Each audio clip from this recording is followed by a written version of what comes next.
What's up, y'all? It's your boy Steph, back with another reaction. And this time we got Lazy Masquerade 10 Scary True Stories posted on Reddit. So without further ado, let's get into it. I haven't watched a Lazy Masquerade video in a while, and I told you I was going to get back to my countdowns because I've been on creepypastas for a while. Nightmarish true stories shared on Reddit. Yep, let's get into it. The friendly uncle. I met a guy who had been traveling Australia with that a couple already of don't friends, sound good. hitchhiking around, as many of us had done. One of his friends told him they were near his distant uncle's house, whom he had never actually met before. He got a phone number from a family member, and as they had hoped, the uncle offered them a place to stay. He picked them up in a town and drove them out to his rural property way out in the bush. They said he seemed like a pretty normal guy, friendly and cheery. When it was time to set up a place to sleep, the uncle took them to a closet that was totally full of sleeping bags and bedrolls. Oh. Like, totally full. They didn't think much of it at the time, and all grabbed a kit and set up on the living room floor. They stayed there a couple of days, and nothing out of the ordinary happened. I ain't sleeping on the floor. Afterwards, the uncle drove them to a bus station, and they were on their way. About a year later, that man, the uncle, was arrested and charged with several counts of murder. He was the man who was picking up young hitchhiking backpackers and slaughtering them. The guy who told me this story was 100% certain he had slept in the sleeping bag of one of the victims. You gotta be careful for those people that are way too nice. Chechnya? I'm from Chechnya, and have witnessed more than a few pronounced it bombings right. and shootouts in my life as a result of the insurgency here. Probably the scariest happened when I was about 9 or 10 years old. My father and I live in a village in the mountains. It was a hot point of the insurgency against Russia up until a few years ago. Russian FSB raids on insurgents there was somewhat common. Anyway, I was walking home from school with some of my friends one day, when all of a sudden we heard really loud bangs and booms in a nearby street. We all scatter like dogs. Me and my friend, Kazmat, hide in this back alley for a few minutes, just trying to lay low. The gunfire sounded like it was coming from everywhere, so we didn't want to move. Well, after about 3 or so minutes, this guy comes running around the corner, and he's holding a rifle. He looks pretty young, maybe around 18, 19, 20. Long, dark brown hair, a scruffy beard that looked kind of funny because it hadn't grown in fully. I remember he was wearing a grey Puma hoodie. He was limping pretty bad, as he'd been shot in the leg or been hit by shrapnel or something, and a lot of blood was coming out. We were behind a concrete wall, and he fired off a couple of rounds at whoever was behind the wall before running out of ammo. While trying to reload, he saw us and yelled at us something along the lines of, "God damn you kids, why are you here? Run!" Well, of course, being like 10, we were scared shitless and couldn't move. In the meantime, his gun jammed or something, because he was getting really angry and started crying and hitting his gun out of frustration. Right after that, on the other end of the wall, a guy with a ski mask and a bunch of armor pokes his head around the wall. He's a Russian FSB. He makes the shh hand movement, motions for us to lay low, and then shoots the other guy clean in the throat. Damn! He collapses and makes that awful, throaty sound people who get shot there make before they die. Me and Kazmet are hysterical at this point, because we're both kids, and the gunshots are ridiculously loud. Y'all need to run. We're scared we're going to die. A few more FSB troops come from behind the other side, shoot the guy's body a few more times for good measure, and then start stripping him, all the while making jokes about him and talking about how they're going to take souvenirs from his corpse. And I would how have much been they love gone killing. long time ago. Just because you 10 years old does not mean you can be stupid. Y'all bullshitting, playing with y'all lives. Until one, I would have who been I think out. was the one that shot him first, walks over to us and tells us to stop crying and to go home. He actually seemed somewhat empathetic and patted us on the back as we got up, 'Cause you're kids. saying something along the lines of, "Sorry you had to see that, but you did good." We slowly get up and leave. I'm not exactly haunted by it, as I don't have PTSD, but it's easily the scariest thing that's ever happened to me. And I think about it sometimes. In situations like that, if you have an opportunity to run, you better take it. I don't care how young you are. You gotta be smarter than that. My father used to have 2 Cambodian employees that were cousins. They were survivors of the Cambodian Genocide. They were in a labor camp that had no fences. If you ran, you would likely die in the harsh conditions. Every day, they would line up the prisoners and shoot one person at random, saying something like, "More of you will die if anyone leaves." They were kept there purely through fear. The 2 cousins decided to escape one day. One of their brothers was too afraid to go with them, and they left him behind. They said that they live with knowing that probably 100 or more people were killed because they escaped, but they tell themselves that those people would have likely died anyway. Wow, that was depressing. Hitching in Oz. I was hitchhiking through South Australia, heading west. The Wizard of Oz. I was about 14 years old at the time, and I got picked up by a carload of 20-something-year-old blokes in an old HQ. I know that was stupid. They were super drunk. At one point, one of these guys tells me that we're going to a party and asks if I want to come. Bullshitting. Well, I was on a walkabout, and that's all about finding yourself and new experiences and all that. So I was like, hell yeah. But then, the driver got all upset. "No," he says. In a loud voice, he shouts, "Fuck you guys. Not again." And he screeched the car to a stop in the middle of fucking nowhere. "Get out," he says to me. Ain't gotta tell me twice. I'm like, "What?" And all these other guys are protesting.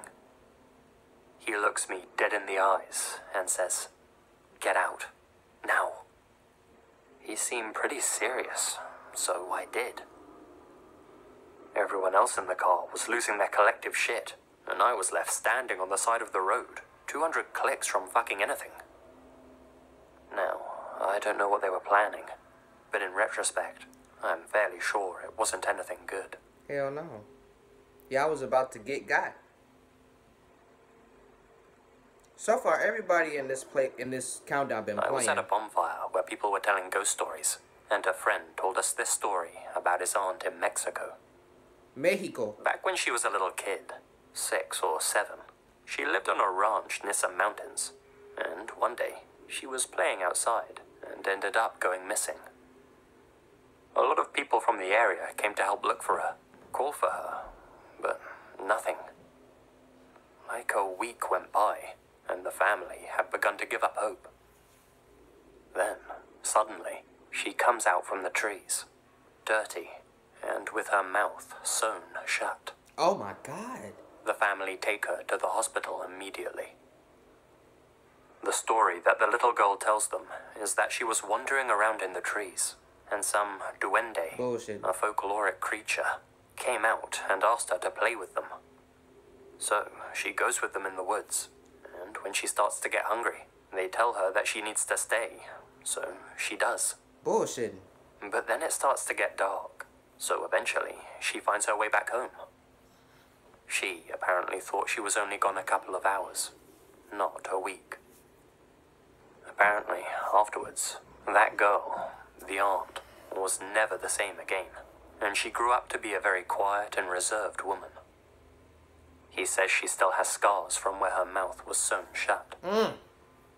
So, while everyone at the time was telling stories about how duende are 100% real, and some people had even seen them when visiting their families in Mexico, that's definitely scary on its own.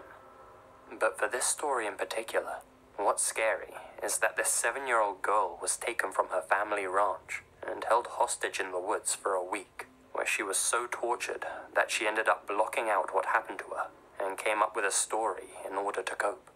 And then the people who took her sewed her mouth shut, probably thinking she would die before she ever made it back to her family's home. Y'all need to start teaching y'all kids better. Who not to mess with, don't go anywhere without y'all's supervision. Shit like this would not be happening if parents were real parents nowadays. There's a freak story that never leaves me. Unresolved A guy went finished missing in mystery. 2004. He had left his home without his shoes or jacket in October, and just before he disappeared, he had called his friends and asked if they wanted to come and go to a sauna with him, like a normal Finnish person might do on a Friday night. His girlfriend came home from work to an empty home, with lights turned on and the front door open. Case went cold, and the guy was never found. 4 years later, kids were playing in the woods near the missing guy's home, and noticed a scarecrow high in a spruce tree. No. They told their parents, who came to investigate, and they immediately called the police. It wasn't a scarecrow. It was the body of the guy who went missing 4 years earlier. He was tied to the tree, and the body had been there for the whole time that the guy was missing. It was officially ruled as a suicide. Now, the weird thing is that according to some Finnish crime websites, the rope wasn't tied around his neck like it would have been if he tried to hang himself and got stuck in the tree. He was sat on a branch facing the trunk, and his body was tied from 3 or 4 places to the tree. That doesn't really scream suicide to me. No. The guy was a drug user, and had been to prison for drugs too. Some people on those websites think that his sudden disappearance and strange death might be related to drug debts. Did someone force him to climb the tree and tie himself up like that? Maybe he died of hypothermia That don't up make there, sense either. since temperatures in Finland in October can drop below 0. Maybe the debt collectors just left his body. Another strange thing is that the newspapers didn't tell where his body was found or how he died. Just that some kids had found him near his home and that there was no crime. This story is so weird. They covering it's something up. disturbed me ever since I heard about it. They covering something up. They didn't go into details or nothing. That's why I don't mess with drugs, none of that. Scrape. My mum was an ER nurse. A guy comes in who had flown off his motorcycle face first and slid down the road on his face. He was wearing his helmet, but it didn't help. Shit. Basically, he was shredded with no chin, no mouth, and no nose. All that was left were his eyes looking around in shock. Body was all scraped up too. He died. I have never ridden a motorcycle in my adult life after hearing that story. I would never ride a motorcycle, dirt bike, moped, nothing. I don't even care for them like that. Gumby. A bit over a decade ago, I helped carry a few dead guys out of an armored car and into an ambulance. Like a testament to its maker, the armored car was relatively intact, and the hull and cabin weren't punctured. The vehicle had been thrown so far and so fast that the occupants were almost liquefied in their own skin. I remember my buddy saying, "It doesn't matter how strong a hull is if you throw it far enough." The occupants were much harder to carry than normal dead weight, as they were floppy and contorted. They bent like Gumby moved. Thinking about it sucks, and I occasionally have nightmares. I'll definitely never forget it.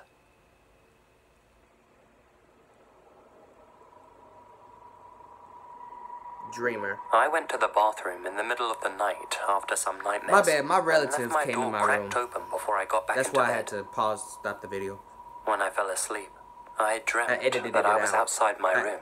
Whatever. In the dream, I saw my door cracked open. I pushed it open and then saw myself sleeping. When I woke up, my door was wide open.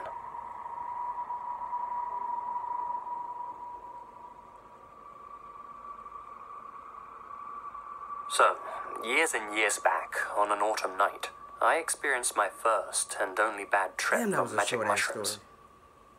I ended up locking myself in my bedroom in my flat, and at one point heard the most horrible noises. Scratching, and a kind of eerily wet choke over and over. It just never seemed to end. I was curled up in a ball, scared out of my mind at whatever this thing was trying to break through my wall. Well, it eventually stopped, but the night wasn't over for me, and stayed bad until I eventually drifted back to reality and passed out from the stress of what I had heard. Now, here's where the real horror comes in. Those noises weren't a part of my trip. My upstairs neighbor, whose staircase went along my bedroom wall, had died that night from an overdose. He had vomited into his lungs bad enough to be lethal, but not bad enough to be fast. And he had been crawling up my wall, presumably to get my attention. My God. I found out over the next few days that he wasn't alone. His best friend had KO'd on the couch, and the dead guy had gone into the bathroom to be sick. It went wrong, and when staggering out, he had fallen down the stairs, leaving him badly injured and stuck at the bottom, next to my wall. I don't see it as a case I could have helped in. Had I been sober enough to do anything, I wouldn't have been home at all. Right. But as terrifying as what I felt was, I feel what he went through was a terror most couldn't imagine. I know I can't. Trapped, dying, and with people around, but you can't get their attention. That's nightmare fuel at its worst. Yeah. I know it's a waste of time, but please do not do drugs and y'all can end up like this situation, like that story there. It's not worth it, dude. Hey guys, Lazy here, and thank you very much for listening. Well, a little late with the Halloween video this year, but I hope you enjoyed it nonetheless. Some spooky stories in this one, I hope you enjoyed them. And I'll have another video ready for you guys very soon, actually. I've got it in the works, so stay tuned for that. Not much more to add this time, guys, so remember to smash that like button, or I'll smash you, and I'll see you in the next one. And remember, until then, stay spooky, and remember, the best things happen in the dark. In the dark. I still remember that. So, I haven't reacted to one of his videos in a while, but I still remember, like, his outro and his, you know, that creature, the mascot for his channel. So, what I've always told people is, the first story, I don't care how nice someone is, that ultra nice demeanor, be aware of that. Be wary. Be cautious around that person.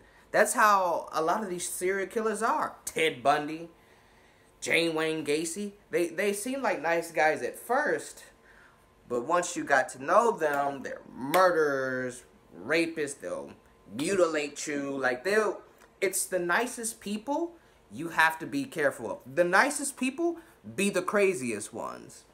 I think E40 said it. The loudest talkers be the brokest. Yeah, because the quiet ones, they have more common sense. They don't want you to know they're getting money, so they're going to keep it to themselves. If I got a lot of money, you ain't going to know. You don't need to know I have a lot of money. That's for me. I'm the one who earned it. I'm the one who worked for it. Just leave it at that. Those over-friendly people, be careful of that, okay? I mean, I'm friendly, but to a certain extent, because really I'm antisocial. But if you chat me up and the conversation is, you know, has some common sense to it and ain't no bullshit, I'll chop it up with you. But I don't intentionally go out looking to conversate with people. I'd rather stay to myself. And one other thing, teach y'all kids some lessons, bruh. It's 2018 going on 2019 in literally, at this point, less than 2 months.